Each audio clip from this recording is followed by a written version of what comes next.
The budget laid out a roadmap and a template for the next several years of growth. This was clearly a growth-led budget. The emphasis on investment areas was very clear. The focus on infrastructure investments, on upgrading and investing in logistics infrastructure of the country, a focus on urban development, focus on digitization, sustainability, clean tech, and many other sunrise sectors featured prominently in the budget. And this also lays the groundwork and the roadmap for how we see the country progressing over the next several years.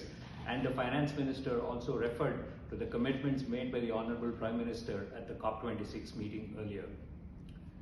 We also saw themes around broadening of financial inclusion, broader digital inclusion, and also on ease of living.